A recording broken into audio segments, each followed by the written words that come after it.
So for those who want to understand the basics, can you explain to us what exactly is retail inventory management and what does that entail? So retail inventory management, for the most part, you're dealing with two different types of inventory. So you're dealing with either finished goods or you're dealing with packing materials.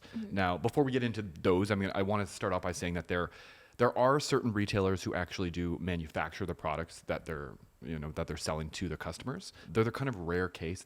Generally, manufacturers tend to, they make big quantities of things and they sell those things to wholesalers, right? But there are certain, like for example, we have a customer, Sjaak's Organic Chocolates. They're based out of California.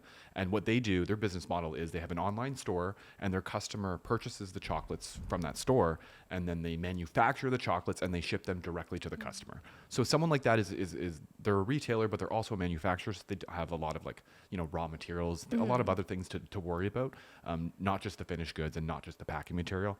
So for this episode, we're only going to be focusing on people who are working in the retail space only. So people who are buying their products like wholesale, either from a wholesaler or a distributor or something, and then selling those products to their customers, right?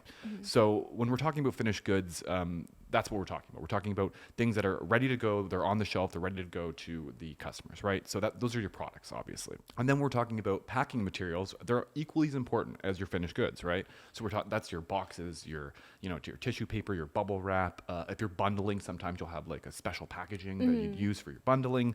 All that stuff is very important because ultimately, if you're selling something to a customer, so if you're selling, say you're selling something that's really fragile, like a camera, for example, and you have a great sale and you sell way more cameras than you expected, but you have the cameras, which is great, but you don't have the packing materials, right? So you don't have the special bubble wrap that you use to make sure that camera gets to the customer safe and sound. Not broken. Exactly. Like $10,000. Right? Pretty important. So it's not like you can just send that camera off without the packing material, right? So then your shipment gets delayed and you have to wait for your packing material to come in. So one way or another, the customer's not getting the camera. Even though you have the camera, they're still not getting it, right? Yeah. So that's why packing material, don't sleep on packing material.